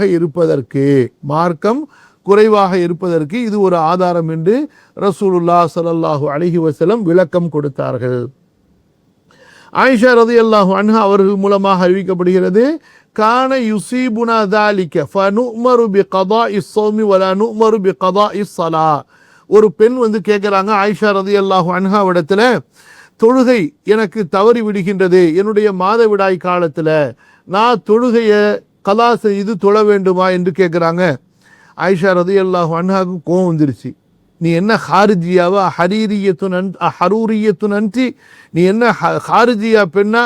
இந்த அளவுக்கு நீ அல்லாஹ்வும் ரசூலும் கடமையாக்காத இபாதத்தை உன் மேல கடமையாக்கிக்கிற அப்படின்னு சொல்லி அந்த பெண்ணை கண்டிச்சிட்டு, எங்களுக்கு ரசூலுல்லாஹ்வுடைய காலத்துல ஹைது வந்துச்சுதான், ரசூல் ஸல்லல்லாஹு அலைஹி வஸல்லம் நோன்பு தான் கதா செய்ய சொன்னார்களே தவிர எதை அல்ல, ஸலா தொழுகையை அல்ல என்று ஆயிஷா ரலியல்லாஹு அன்ஹா விளக்கம் கொடுத்தார்கள். சரிங்க, நோன்ப கதா செய்யும்படி கட்டளை இட்டாங்க, தொழுகையை கதா செய்யும்படி கட்டளை இடலை. நம்மளா விரும்பி வச்சுக்கலாமா? விரும்பி தொழுதுக்கலாமா? மண்ணாங்கட்டி மண்டையில சுத்தியலால போடு, விரும்பியும் வைக்கக்கூடாது. இது அதுதான் சட்டம். இது எப்போது ஒரு பெண்ணு ஹைத் அல்லது நிஃபாசுடைய நிலையில் இருப்பாளோ அவள் மீது தொழுகை கடமையாகவே ஆகவில்லை. அதனால அந்த பெண்ணு தொழுகைய கதா செய்ய மாட்டாள், நோன்பை மட்டும்தான் கதா செய்வாள். இதற்கு முந்தி நம்ம படித்தது ஷுரூத்து ஸௌம், நோன்புடைய நிபந்தனைகள். அதாவது நோன்புக்கு வெளியில இருக்கக்கூடிய கட்டாய சட்டங்களுக்கு நிபந்தனைகள் என்று சொல்லப்படும். இரண்டாவது இப்ப நம்ம படிக்க போகக்கூடியது அர்கானு ஸௌம், நோன்புடைய ருக்குனுகள், கட்டாயமான உள் அம்சங்கள். ருக்குன் என்றால் கட்டாய கடமையான உள் அம்சங்களுக்கு சொல்லப்படும். ஷுரூத் என்றால் கட்டாய கடமையான வெளி அம்சங்களுக்கு சொல்லப்படும். எப்படி தொழுகைக்கு உது செய்யறது, இது ஷரத்து, கிப்லாவை முன்னோக்கிறது. அப்புறம் தொழுகைக்குள்ளார இருக்கிறது என்ன? கியாமு, ருக்கு, சுஜூது, திலாவத்துல் குர்ஆன், இதெல்லாம் ருக்குன்ல வரும். அப்போ ஒரு வணக்கத்தில் உள்ளே இருக்கின்ற கட்டாயமான அம்சங்களுக்கு ருக்குன் என்று சொல்லப்படும். ஒரு வணக்கத்தை ஆரம்பிப்பதற்கு கட்டாயம் தேவையான அம்சங்களுக்கு ஷரத் என்று சொல்லப்படும். அதான் தமிழ்ல அரபியிலிருந்து எடுக்கப்பட்டு ஷரத் என்று ராக்கு ஃபத்தஹா வச்சு ஷரத்னு சொல்லுவாங்க. கோர்ட்டுகளில் போனால் இன்னும் அதை பயன்படுத்துவாங்க. அரபி மொழிகள் மற்ற மொழிகளில் தாக்கங்கள் செலுத்தியிருக்கின்றன என்பதற்கு நிறைய ஆதாரங்கள். புரியுதுங்களா? அரபி மொழி வார்த்தை இன்றைக்கு வரைக்கும் தமிழ் மொழியிலையும் ஏனைய மொழிகள்லையும் பயன்படுத்தப்பட்டிருப்பது வாரிசு, வக்கீலு, இதெல்லாம் ஜாமீனு, இதெல்லாம். அப்ப நோன்புடைய ருக்குன்கள் மொத்தம் 2 இருக்குங்க. முதலாவது நியத், அதாவது உள்ளத்தில் ஒன்றை நினைப்பது. உள்ளத்தில் ஒன்றை நினைப்பது. நோன்பு வைப்பவர் தனது மனதில் தான் செய்கிற இபாதத்தை நினைக்க வேண்டும். அதே போல எந்த ஒரு இபாதத்து செய்கிறவராக இருந்தாலும் சரி, தன்னுடைய அந்த இபாதத்தை மனதில் நினைத்து உறுதி கொண்டு அந்த இபாதத்தை செய்ய ஆரம்பிக்க வேண்டும். அப்ப பைத்தியத்துக்கும் பைத்தியம் இல்லாதவருக்கும் இடையில இதான் வித்தியாசம். ஒரு புத்தி சுவாதீனம் உள்ளவர் என்ன செய்வாரு? தன்னுடைய வேலையை சுய நினைவோட செய்வார், அறிஞ்சு செய்வார், இதை செய்யறோங்கிற உணர்வோட செய்வார். பைத்தியத்துக்கு அப்படி தெரியுமா? அது தெரியாது. என்ன செய்யறோம், என்ன உடுத்தி இருக்கிறோம், என்ன சாப்பிட்றோம், எங்க உட்கார்ந்துருக்கோம், எதுவுமே தெரியாது. இந்த நோன்புனுடைய 2 ருக்குனுகள்ல முதலாவது ருக்குன் என்ன? நீயத். இந்த நீயத்துல 2 இருக்கு. ஒன்று, யாருக்காக அமலை செய்கிறோம், அது ரொம்ப முக்கியம். இரண்டாவது, எந்த அமலை செய்கிறோம், இதுவும் ரொம்ப முக்கியம். அப்ப இந்த அடிப்படையில் நம்முடைய நியத்து அமைந்திருக்க வேண்டும். அப்ப ரமதானுடைய நோன்பை அல்லாஹ்வுக்காக நோக்கிறேன் என்று மனதில் உறுதி கொள்வது, அதுதான் நியத்தாக ஆகும். அப்ப ஒரு அமல் செய்யப்படும் பொழுது அல்லாஹ்வுடைய திருமுகம் நாடப்படவில்லை என்றால் அந்த அமல் அல்லாஹ்விடத்தில் ஏற்றுக்கொள்ளப்படாது. புரியுதுங்களா? அதே போல அந்த அமல் என்ன அமல் என்பதை நாம் நமக்கு உறுதி செய்ய வேண்டும். அப்போதான் அந்த அமல் ஏற்றுக்கொள்ளப்படும். கவனிங்க, வமா உமிரு இல்லா லியஅபுதுல்லாஹ முக்லிஸீன லஹுத்தீன ஹுனஃபா. இந்த இடத்துல அல்லாஹ் தஆலா என்ன சொல்கிறான்? லியஅபுதுல்லாஹ் முக்லிஸீன லஹுங்கறான். அத்தீன ஹுனஃபான்னு அல்லாஹ் சொல்றான். அப்ப யார் ஒருவர் இணை வைக்காமல் இருக்கின்றாரோ, ஒரு இபாதத்தை செய்யும்போது அல்லாஹ்வுடைய திருமுகம் அல்லாத ஒன்றை நாடாமல் இருக்கிறாரோ, அவர் தான் எந்த லிஸ்ட்ல வருவாரு? முஹ்லிஸ், மன தூய்மை உடையவர் என்ற பட்டியலில் வருவார். அப்ப இந்த வசனத்துல அல்லாஹு தஆலா தெளிவா சொல்றான், அந்த மனிதர்களுக்கு கட்டளையிடப்படவில்லை, மாறாக அவர்கள் அல்லாஹுவை வணங்க வேண்டும், தீனை அவனுக்கு பரிசுத்தமாக்கியவர்களாக, ஹுனஃபா, ஏகத்துவ கொள்கையில் உறுதியாக இருந்தவர்களாக. அப்ப இந்த இடத்துல அல்லாஹு தஆலா தெளிவா சொல்றான், நான் உங்களுக்கு கட்டளையிட்ட எந்த ஒரு அமலாக இருந்தாலும் சரி, அந்த அமலை நீங்கள் எதற்காக செய்யுங்கள்? என்னுடைய திருமுகத்துக்காக, என்னுடைய மகிழ்ச்சிக்காக வேண்டி எனக்காக நீங்கள் செய்யுங்கள். முஹ்லிஸீன லஹுத்தீன். அதே போன்று உமர் ரலியல்லாஹு அன்ஹு அவர்களுடைய ஒரு ஹதீஸ் அறிவிக்கப்படுகிறது, இன்னமல் அமாலு பின்னியாத் வ இன்னமா லிகுல்லி இம்ரிஇம் மா நவா ஃபமன் கானத் ஹிஜ்ரத்துஹு இலல்லாஹி வ ரசூலிஹி ஃபஹிஜ்ரத்துஹு இலல்லாஹி வ ரசூலிஹி வ மன் கானத் ஹிஜ்ரத்துஹு லிதுன்யா யுஸீபுஹா அவ் இம்ரஅத்தின் யதஸவ்வஜுஹா ஃபஹிஜ்ரத்துஹு இலா மா ஹாஜர இலைஹி. ரவாஹுல் புகாரி ரஹிமஹுல்லாஹ். அமல்கள் எல்லாம் எண்ணங்களை கொண்டுதான்.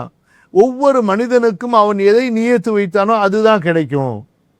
அப்ப அல்லாஹ்வுக்காக நியத்து வச்சா அது அமலாக ஏற்றுக்கொள்ளப்படும். அல்லாஹு தஆலா சொர்க்கத்தை கூலியா கொடுப்பான். நீங்க பேர் புகழுக்காக வேண்டி, மக்கள் மெச்ச வேண்டும் என்பதற்காக வேண்டி செய்தால் அந்த மக்களிடத்திலேயே அல்லாஹ் உங்களை இம்மையிலும் மறுமையிலும் சாட்டி விடுவான். அல்லாஹ் பாதுகாக்கணும். சரிங்களா? யார் ஒருவருடைய ஹிஜ்ரத் அல்லாஹ்வின் பக்கம் ரசூலின் பக்கம் இருக்குமோ அவருடைய ஹிஜ்ரத் அல்லாஹ்வின் பக்கம் ரசூலின் பக்கம். யாருடைய ஹிஜ்ரத் உலகத்துக்காக வேண்டி இருக்குமோ அல்லது ஒரு பெண்ணுக்காக வேண்டி இருக்குமோ அவருடைய ஹிஜ்ரத் அதற்காக வேண்டியே அமைந்துவிடும். அப்ப முதலாவது விஷயம் என்ன? அல்லாஹ்வுடைய திருமுகம் நாடப்பட வேண்டும். இரண்டாவது என்ன? எந்த இபாதத்தை, எந்த வணக்கத்தை செய்ய போகிறோம் என்பதை மனதில் நினைக்க வேண்டும். நான் அல்லாஹ்வுக்காக இப்ப லொஹர் தொழ போறேன், அல்லாஹ்வுக்காக லொஹர ஜமாத்தா தொழ போறேன் என்று மனசுல கொண்டு வரணும். நாவு சொல்லுது, மனசுல இல்ல, நிறைவேறாரு. இப்ப மனசுல சொல்லவே இல்லை, வெறும் நாவால சொல்றாரு, அதுவும் நிறைவேறாது. அப்போ ஒரு மனிதர் எந்த இபாதத்தை செய்கிறோம் என்பதும் இருக்கணும், யாருக்காக செய்கிறோம் என்பதும் அவர் தெளிவாக இருக்க வேண்டும். உதாரணமா, நான் லொஹர் தொழுகையை தொழ போகிறேன் அல்லாஹ்வுக்காக, அசர் தொழுக போகிறேன், அல்லது ரமதானுடைய நோன்பை வைக்க போகிறேன். புரியுதுங்களா? நோன்பு கதாவாகி விட்டாலும் ரமதானுடைய இந்த நோன்பை கதா செய்கிறேன் என்பதாக நிய்யத் அவருக்கு இருக்க வேண்டும். புரியுதுங்களா? அப்ப யாருக்காக செய்கிறேன்? அல்லாஹ்வுக்காக செய்கிறேன். எந்த இபாதத்தை செய்கிறோம் அந்த நிய்யத் இருக்கணும். அப்ப ரமதானுடைய நோன்பை பெரும்பாலும் ஃபிக்ஹ் சட்ட கிதாபுகள்ல நிய்யத் என்று சொல்லும்போது எதை மட்டும் சொல்லுவாங்க? இந்த 2வது வகையை மட்டும் சொல்லுவாங்க. எதை செய்கிறோம் என்பதை மட்டும்தான் சொல்லுவாங்க. ஆனால் நம்ம எதையும் சேர்த்து தான் கவனிக்கணும். முதல் நிபந்தனையாகிய அல்லாஹ்வுக்காக செய்யப்படுதல் என்பதையும் சேர்த்து தான் நம்ம கவனிக்கணும். அப்ப நோன்புடைய முதல் ருக்குனாகிய நிய்யத்தில் இந்த இரண்டு அம்சங்களும் இருக்க வேண்டும். அதாவது அல்லாஹ்வுக்காக மன தூய்மையுடன் செய்ய வேண்டும், அதே போல எந்த நோன்பை நோக்கப் போகிறோம் என்ற நியத்தும் இருக்க வேண்டும். இமாம் அவர்கள் நிறைய ஹதீஸுகளை பதிவு செய்கிறாங்க. இப்போ நியத்து இருக்க வேண்டும் என்றால் நஃபில் நோன்புக்கும் இதுக்கு என்ன வித்தியாசம்? ஃபர்லான நோன்புகளுக்கு ஃபஜ்ர் சாதிக், சூரியன் உதயமாகுது பாருங்க, சுபு தொழுகை வருது பாருங்க, அதுக்கு முன்னாடியே நியத்தை அவங்க உறுதி செஞ்சிடணும். ஃபர்லான நோன்பு. நஃபில் நோன்புகளுக்கு பிரச்சனை இல்லை. ரசூல் ஸல்லல்லாஹு அலைஹி வஸல்லம் வருவாங்க, ஏதாவது சாப்பாடு இருக்கான்னு கேட்பாங்க, மனைவிமார்களிடத்தில் எதுவும் இல்லைம்பாங்க. அப்படின்னா வேலைக்கு போயிடுவாங்க, தன்னுடைய நோன்பாளின்னு சொல்லி அவங்க சொல்லிட்டு, புரியுதுங்களா? ஃபர்லான நோன்புக்கு மட்டும்தான் எப்போ நியத்து வைக்கணும்? சஹருக்கு பிறகு ஃபஜ்ர் சாதிக்கிலேயே நோன்பு வைக்கணும். அதுக்கப்புறம் நீங்கள் சாப்பிட்டாலும் சரி சாப்பிட்டாட்டியும் சரி. அதனால் யாரும் சாப்பிடாமல் இருந்துடாதீங்க. நம்ம ஆளுங்க சாப்பிட்லன்னு நோன்பு வேணால் வைக்காமல் இருந்துருவாங்களே தவிர என்ன செய்ய மாட்டாங்க, சாப்பிடாம இருந்துட மாட்டாங்க. அதெல்லாம் ரொம்ப கவனமாக இருப்பாங்க. சலுகையெல்லாம் தெரிஞ்சு வச்சுருப்பாங்க, சட்டத்தெல்லாம் தெரிஞ்சு வச்சிருக்க மாட்டாங்க. அன் ஹஃப்ஸத் ரலியல்லாஹு அன்ஹா ஜௌஜின் நபி ஸல்லல்லாஹு அலைஹி வஸல்லம் அன்ன ரசூலுல்லாஹ் ஸல்லல்லாஹு அலைஹி வஸல்லம் قال من لم يجمع الصيام قبل الفجر فلا صيام له. யார் ஃபஜ்ருக்கு முன்னாடியே நோன்புடைய நியத்தை வைக்கலையோ அவருக்கு அந்த நோன்பே சேராது. இது ஃபர்லுக்கு. நஃபிலை பொறுத்த வரைக்கும் நீங்கள் காலையில் லுஹாவுடைய நேரம் வரைக்கும் நீங்கள் நியத்து வச்சுக்கொள்ளலாம். அதே போல் ஹஃப்ஸா ரலியல்லாஹு அன்ஹாவுடைய மற்றொரு அறிவிப்பு, கால மல்லம் யுபையித்தி ஸியாம, யார் இரவிலேயே நோன்பு வைக்கவில்லையோ கப்லல் ஃபஜ்ரி, ஃபஜ்ருக்கு முன்பாக, ஃபலா ஸியாம லஹு, அவருக்கு நோன்பே ஆகாது. அதே போல் ஹஃப்ஸா ரலியல்லாஹு அன்ஹா கால ரசூலுல்லாஹி ஸல்லல்லாஹு அலைஹி வஸல்லம் லா ஸியாம லிமன் லம் யஃப்ரிதுஹு மினல் லைலி, யார் இரவிலேயே நோன்புக்கான நியத்து வைக்கவில்லையோ அவருக்கும் நோன்பு கிடையாது. இது எதுக்காக வேண்டி வைக்கிறது? ஃபர்லான ரமதானுடைய நோன்புக்காக வேண்டி. அப்போ அர்கானு ஸௌம், நோன்புடைய ருக்குனுகளில் 2 ருக்குனு. முதலாவது நியத்து, நியத்தில் 2 இருக்கு. ஒன்று அல்லாஹ்வுக்காக செய்வது, இரண்டாவது எந்த இபாதத்தை செய்கிறோமோ அந்த இபாதத்தை செய்கிறது. அப்போ அந்த அடிப்படையில் ரமதானுடைய நோன்பை பொறுத்த வரைக்கும் அதே போல் கட்டாயமான நோன்புகள் எல்லாவற்றுக்குமே இதே சட்டம் தான். எப்போ நியத்து வைக்கணும்? ஃபஜ்ருக்கு முன்பே இரவிலேயே நியத்து வைத்து விட வேண்டும். இரண்டாவது ருக்குன் என்னவென்றால், ஃபஜ்ர் சாதிக் உதயமானதிலிருந்து சூரியன் மறைகின்ற வரை, மக்ரிபு ஷம்ஸ் வரைக்கும் உண்ணாமல் பருகாமல் மனைவியிடத்தில் சேராமல் இருக்க வேண்டும். புரியுதுங்களா? அல்லாஹு தஆலா சொல்கிறான் 187வது வசனத்தில், ஃபல் ஆன பாஷிருஹுன்ன வப்தகு மா கதபல்லாஹு லக்கும் வகுலு வஷ்ரபு ஹத்தா யதபையன லக்குமுல் கைத்துல் அபியது மினல் கைத்துல் அஸ்வதி மினல் ஃபஜ்ரி. நீங்கள் உண்ணுங்கள் பருகுங்கள், வெள்ளை நூல் கருப்பு நூலிலிருந்து பிரிந்து தெளிவாக தெரிகின்ற வரை, அதற்கு பிறகு இரவு வரை நீங்கள் நோன்பை முழுமைப்படுத்துங்கள். அப்போ ஃபஜ்ர் வரைக்கும் நம்ம சாப்பிடலாம், உண்ணலாம், பருகலாம். அதிலிருந்து குரூபு ஷம்ஸ் வரைக்கும் நோன்பை பரிபூர்ணப்படுத்த வேண்டும். இது 2வது ருக்குன். அப்போ நோன்புடைய ருக்குனுகள் 2 இருக்கின்றது. ஒன்று நியத்து, இரண்டாவது அல் இம்சாக்கு அனி தாமி வஷ்ருபி வல் மர்அதி. சரிங்களா? அல்ஹம்துலில்லாஹ், நம்ம 2 நிபந்தனைகளையும் பார்த்தோம். அல்லாஹ் சுப்ஹானஹு வ தஆலா பரக்கத் செய்வானாக. இன்ஷா அல்லாஹ் நாளைக்கு பெரும்பாலானவு நம்ம இன்ஷா அல்லாஹ் பார்த்து நிறைவு செய்வோம். நீங்கள் இரவுல நாளைக்கு நோன்பு வைப்பேன் என்ற நியத்தில் இருந்தீர்களே ஆனால், நீங்கள் சஹரு சாப்பிடாம தூங்கிட்டா நீங்கள் நோன்பு அப்படியே தொடரலாம். சஹரு சாப்பிட்றத நம்ம பேர் எப்படி, நம்ம ஆளுங்க எப்படி நம்பி இருக்கிறாங்கன்னு சொன்னால், ஃபர்லுங்கிற மாதிரி நம்பியிருக்காங்க. சஹரு சாப்பிட்டாதான் அன்னைக்கு நோன்பு வைக்கணும், இல்லைன்னா நோன்பு வைக்கக்கூடாதுன்னு. அப்படி கிடையாதும்மா. இப்போ பாருங்கள், நோன்புடைய ஷரத்து, நோன்புடைய ருக்குனு படித்தோமே, அதில் ஏதாவது உணவுங்கிற வார்த்தை வந்துச்சா? கிடையாது. உணவை பொறுத்த வரைக்கும் இது நம்முடைய உடல் தேவைக்காக வேண்டி நம்ம உட்கொள்ளக்கூடிய, எடுத்துக்கொள்ளக்கூடிய ஒன்று, அல்லாஹ் அனுமதித்த ஒன்று. அப்போ உங்களால் சஹருக்கு எழ முடியவில்லை என்றால், சஹருக்கு எழாமலேயே நீங்கள் நோன்பை தொடர முடியும் என்று இருப்பீர்களே ஆனால், நீங்கள் கண்டிப்பாக நோன்பு வச்சு தான் ஆகணும். அதில் மாற்று கருத்தே கிடையாது. சரிங்களா? ஆனால் இரவில் உங்களுக்கு நோன்பு வைக்கணுங்கிற எண்ணமே இல்லை, அப்படிப்பட்ட ஒரு எண்ணத்தையே நீங்கள் கொண்டு வரலன்னு சொன்னால், அப்போ அந்த நோன்பு உங்களுக்கு சேர்த்துக்கொள்ளப்படாது. அந்த நேரத்தில் நீங்கள் சாப்பிட்டாலும் நோன்புன்னு இருந்தாலும் அது உங்களுக்கு நோன்பு சேராது. கண்டிப்பாக நீங்கள் அந்த நோன்பை கதா செய்யணும். அதே போல் இன்னொரு சட்டம் என்னன்னு சொன்னால், ரமதான் வந்த உடனே இன்ஷா அல்லாஹ் நான் முழு மாதமும் நோன்பு வைப்பேன் என்று நம்ம மனசில் உறுதி செஞ்சு கொள்ளணும். அப்படி செய்யும் பொழுது ஒரு சில காரணங்களால் அந்த இரவனுடைய நியத்து கூட வைக்காம நம்ம தூங்கிட்டாலும் புரியுதா எந்திரிக்கிறோம், அப்போ அந்த நோன்பு நம்ம தொடரலாம். நமக்கு நோன்பு வந்து சேர்ந்துடும். புரியுதுங்களா? காலைல ஃபஜருக்கு பிறகுதான் எந்திரிச்சிங்க, நோ ப்ராப்ளம், நோன்பு உங்களுக்கு சேர்ந்துடும். இரவுல நியத்து வச்சதாகவே கணக்கில் எடுத்துக்கொள்ளப்படும். பல இமாம்கள் வந்து ஒவ்வொரு நோன்புக்காக தனித்தனியாக ஒவ்வொரு இரவு நியத்து வைக்கணுங்கிறாங்க ராத்திரில. சரியா? சில பேர் இமாம் மாலிக் ரஹ்மத்துல்லாஹி அலைஹி போன்றவங்க முதல் மாசத்துல நான் இந்த மாசம் ஃபுல்லா நோன்பு வைப்பேன், அல்லாஹ் அனுமதித்த காரணங்கள் எனக்கு ஏற்பட்டாலே தவிர என்று அவர் இருப்பாரே, ஆனால் அந்த நீயத்தே மொத்த ரமதானுக்கும் போதுமானதுங்கிறாங்க. நஃபிலுடைய நோன்புமா நீங்க இரவுலையும் வைக்கலாம், ஃபஜ்ரில் வைக்கலாம். லுஹாவுடைய நேரம், லொஹருடைய நேரம் ஆரம்பிக்கிறதுக்கு கொஞ்சம் முன்னாடி ஒரு 5-10 நிமிஷத்துக்கு முன்னாடி வரைக்கும் நஃபிலான நோன்புகளுடைய நியத்துகளை நீங்கள் வைக்கலாம். நீங்கள் காலையில் சாப்பிடாம இருந்தீங்க, 7-8 மணி 9 மணி ஆச்சு, சாப்பாடே கிடைக்கல, அப்புறம் பார்த்தீங்க கிடைக்கல. இப்போ உதாரணத்துக்கு இந்தியா போன்ற நாடுகளில் ஒரு 11:45 அல்லது இப்போ வந்து 12:20 வருதுங்களா உங்களுக்கு வக்து, 12 ஆமாம் 21 வருது. நீங்கள் உதாரணத்துக்கு அந்த மக்ரூஹான வக்து ஆரம்பிக்குது பாருங்க, 12 மணி அல்லது 12:05, அதுக்கு முன்னாடி கூட நீங்கள் தாராளமாக வைக்கலாம். அது வரைக்கும் துஹாவுடைய வக்திற்கு நீங்கள் நியத்து வைக்கலாம் நஃபில் நோன்புகளுக்கு. அதாவதுமா சஹரை பிற்படுத்த வேண்டும் என்றால் என்ன அர்த்தம்? உங்களுக்கு சஹருடைய நேரம் முடிகிறதுக்குள்ளார சஹர் நீங்கள் சாப்பிட்டுறணும். சஹரை பிற்படுத்துகிறோம் என்று சொல்லி நீங்கள் சஹரு சாப்பிட ஆரம்பித்து ஃபஜ்ருடைய வக்து உள்ள வர்ற வரைக்கும் செய்யக்கூடாது. புரியுதுங்களா? அதாவது எவ்வளவு நேரத்துக்கு முன்னாடி எழுந்தால் நீங்கள் சஹருடைய நேர உணவை ஃபஜ்ருக்கு முன்னாடி முடித்து கொள்ள முடியுமோ அந்த நேரத்தில் எந்திரிச்சிடணும். அப்போ சஹரு முடிக்கிறதுக்கும் ஃபஜ்ருக்கு தொழுக அதான் சொல்கிறதுக்கும் இடையில 50 ஆயத்துகள் ஓதக்கூடிய அளவுக்கு, 50 ஆயத்துகள் 40-50 ஆயத்துகள் ஓதக்கூடிய அளவுக்கு, உதாரணமாக சூரா தபாரக்கல்லதி, இந்த அளவுக்கு தான் அந்த இடைவெளியை ரசூல் ஸல்லல்லாஹு அலைஹி வஸல்லம் வச்சுருப்பாங்க.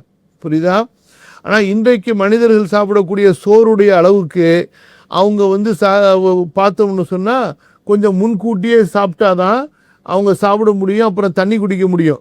இல்லைன்னா இவங்க கடைசி நேரத்தில் சஹரு சாப்பிட்றோன்னு உட்காந்துருந்தாங்கன்னு வச்சுங்க, இவங்க சாப்பிட்ற 3 தட்டு சாப்பாடு, எந்த தட்டு?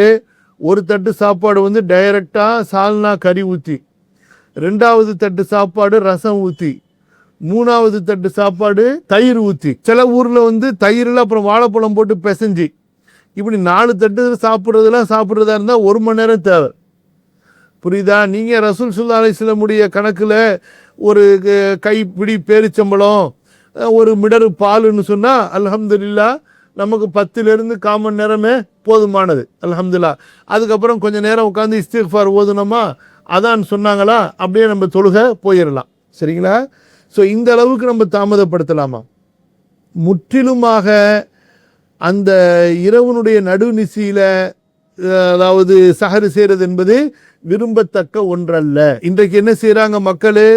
சஹரை முற்படுத்திடுறாங்க, அதே போல் இஃப்தாரை பிற்படுத்த செய்கிறாங்க. ரெண்டுமே தப்பு. சஹரை முற்படுத்த வேண்டும், அதாவது எவ்வளவு பின்னாடி தள்ளிட்டு வர முடியுமோ, புரியுதுங்க, அதானுக்கு கொஞ்ச நேரத்துக்கு முன்னாடி வரைக்கும். இஃப்தாரை வந்து முற்படுத்தணும், அதாவது சூரியன் மறைஞ்ச உடனேயே திறந்துடணும். நாங்கள் ஒரு 5 நிமிஷம் பேணுதலாக இருந்துட்டு அதுக்கப்புறமா நோன்பு திறப்போம், என்ன பேணுதலாக தெரில. அப்துல்லா இப்னு மஸ்ஊத் ரலியல்லாஹு அன்ஹு அப்படி பார்ப்பாங்க, அந்த சூரியன் அப்படியே கொஞ்சம் இறங்கிருச்சுன்னு வச்சுங்க, அவ்வளவுதான் நோன்பு திறந்துடுவாங்க, மகரிப் தொழ ஆரம்பிச்சிருவாங்க. சில நேரங்களில் மலைக்கு பின்னாடி சூரியன் போயிருக்கும், வெளிச்சம் இருக்கும், நோன்பு திறந்துடுவாங்க. அந்த அளவுக்கு இஃப்தாரை தீவிரப்படுத்துவார்கள் சஹாபாக்கள் நபி ஸல்லல்லாஹு அலைஹி வஸல்லம். எந்திரிச்சிருங்கல்ல, நான் இன்னைக்கு நோன்பு வைக்கிறேன் அப்படி, அல்லது சஹரு சாப்பிடும்போது நோன்பு வைக்கிறதுக்காக சஹரு சாப்பிட்றேன் அல்லாஹ்வுக்காக அப்படிங்கிற மனசில் ஜஸ்ட் ஒரு செகண்ட் கொண்டு வந்தால் போதுமானது. இப்போ இந்த நோன்பு நோக்க முடியாதுமா? நீங்கள் வந்து சத்தியமாக இதை எடுத்துக்கொண்டு சத்தியத்துக்கான கஃபாரா, புரியுதுங்களா, ஒரு அடிமையை உரிமையிடுறது, அல்லது 10 மிஸ்கின்களுக்கு சாப்பாடு, அல்லது 10 மிஸ்கின்களுக்கு ஆடை வாங்கி கொடுக்கறது, அல்லது 3 நோன்பு கஃபாரா நீங்கள் வைத்து கொண்டால் போதுமானதுமா? அதாவது ரமதான் மாதத்தை ஆரம்பிப்பதற்கு ஒரு சாட்சியும், ரமதான் மாதத்தை முடிப்பதற்கு 2 சாட்சியும். அறிஞர்களுக்கு இடையில கருத்து வேற்றுமைகள் இருக்குமா? ஒரு பகுதியில் பார்த்ததை வச்சு தான் நோன்பு ஆரம்பிக்கணும் என்று சொல்லக்கூடியவங்களும் இருக்காங்க. உலகத்தில் முஸ்லீம்கள் எங்கே பார்த்து அவங்க நோன்பை ஆரம்பித்து விட்ட உறுதியான தகவல் தெரிஞ்சாலும் நம்ம நோன்பை ஆரம்பிக்கலான்னு கருத்தும் இருக்குது. புரியுதுங்களா? அதனால் இந்த 2 கருத்தில் எந்த அடிப்படையில் நீங்கள் அமல் செஞ்சாலும் அல்ஹம்துலில்லாஹ் உங்களுடைய நோன்பு இன்ஷா அல்லாஹ் ஏற்றுக்கொள்ளப்பட்டதாக இருக்கும். ஃபர்லான அமலை தவிர மீதம் இருக்கக்கூடிய அமல்கள் எல்லாமே நஃபில் உபரியான அமல்களில் தான் வரும். அந்த உபரியான அமல்களில் சில அமல்களை சுன்னத் என்று நம்ம சொல்லலாம். ஏன்னா நபி ஸல்லல்லாஹு அலைஹி வஸல்லம் அதை செய்தார்கள் என்று இருக்கும். ஏன்னா இப்போ இரவு தொழுகையை ரசூல் ஸல்லல்லாஹு அலைஹி வஸல்லம் தொழுது இருக்கிறாங்க, அதனால் அதை சுன்னத் என்று நம்ம நியத்து வைக்கலாம். அது கட்டாய கடமை இல்லை என்ற அடிப்படையில் அதை நஃபில் என்று நம்ம நியத்து வைக்கலாம். யார் அந்த நாளை பெருநாள் என்று முடிவு செய்கிறாரோ அவர் தான் அந்த நாளில் நோன்பு வைக்கிறது அவருக்கு ஹராம், தடுக்கப்பட்டது. இப்போ ஒருத்தர் அதை 30வது நோன்பா அவர் எடுத்துக்கொண்டாரே, ஆனால் உங்களுக்கு பெருநாளாக இருக்கிறதுனால அவர் நோன்பு வைக்கக்கூடாது என்று நீங்கள் தடுக்க முடியாது. அவர் மேலே ஹுர்மத் ஹராமுடைய ஃபத்வா நீங்கள் கொடுக்கக்கூடாது. புரியுதுங்களா? இப்போ இந்த சூழ்நிலையை பொறுத்த வரைக்கும் நீங்கள் உங்கள் நாட்டில் பொதுவான மக்கள் நோன்பை ஆரம்பித்த மாதிரி நீங்கள் ஆரம்பிச்சிருப்பீர்களே, ஆனால் அவங்க எப்போ நோன்பை எல்லாரும் முடிக்கிறாங்களோ அப்போ நீங்கள் முடிங்க. புரியுதுங்களா? அதில் ஒரு சில பேர் தனியாக பிரிஞ்சு போய் நாங்கள் பார்த்துட்டோம் என்று சொல்வதால் நீங்கள் நோன்பை முடிச்சிடக்கூடாது. புரியுதுங்களா? அந்த சாட்சி, அதாவது அந்த பொறுப்பாளர் மூலமாக ஏற்றுக்கொள்ளப்பட்ட அறிவிப்பு செய்யப்படாத வரை. அதே போல் இந்த விஷயத்தமா ரொம்ப பெரிய ஒரு டென்ஷனாக எடுத்துக்காதீங்க. புரியுதுங்களா? நீங்கள் உலகத்தில் எங்கே பிறை பார்த்தாலும் அதை ஏற்றுக்கொண்டு நோன்பு ஆரம்பிக்கிறது முடிக்கிறது என்ற அமலில் போனீங்கன்னா அல்ஹம்துலில்லாஹ் பேசாமல் அதில் போயிட்டே இருங்க. மற்றவங்களை பற்றி நீங்கள் ஃபத்வா கொடுக்காதீங்க, அவங்களோட சண்டை போடாதீங்க. இல்லை நாங்கள் ஊரோட சேர்ந்து இப்போ நோன்பு ஆரம்பிக்கிறோம் நோன்பு முடிக்கிறோன்னா அல்ஹம்துலில்லாஹ் அதை பாட்டுக்கு நீங்கள் செஞ்சுக்கிட்டே இருங்க. அல்லாஹ் தஆலா உங்களுடைய நியத்துக்கு ஏற்ப அந்த அமல்களை ஏற்றுக்கொள்ள போதுமானவன். மற்றபடி ஆதாரத்தின் அடிப்படையில் எது சரி எது ரொம்ப சரியானதாக இருக்கும் அது நம்ம வேணால் சர்ச்சை பண்ணலாம், அது பேசலாம், அது 2வது விஷயம். ஆனால் இஜ்திஹாதின் அடிப்படையில் ஆய்வின் அடிப்படையில் ஒருவர் ஒரு கருத்தை தேர்ந்தெடுத்து அதன்படி செய்வாரேயானால் அல்ஹம்துலில்லாஹ் அவருடைய நியத்துக்கு அல்லாஹ் கூலி கொடுத்துருவான். ஜஸாக்குமுல்லாஹு ஹைரன் வ பாரக்கல்லாஹு ஃபீக்கும். அல்லாஹுடைய மார்க்கத்தை கற்று சட்டங்களை அறிந்து சரியான வழியில் அல்லாஹுடைய தீனை பின்பற்றுவதற்கு, அல்லாஹுடைய இபாதத்துகளை செய்வதற்கு அல்லாஹ் எனக்கும் உங்களுக்கும் நமது சந்ததிகளுக்கும் அருள் புரிவானாக. வழிகேட்டிலிருந்தும் அறியாமையிலிருந்தும் அல்லாஹுடைய சட்டங்களை அலட்சியம் செய்வதிலிருந்தும் அல்லாஹு தஆலா என்னையும் உங்களையும் பாதுகாப்பானாக. அஸ்தக்ஃபிருல்லாஹல் அஸீம் லீ வ லக்கும் ஃபஸ்தக்ஃபிருஹு இன்னஹு ஹுவல் கஃபூருர் ரஹீம்.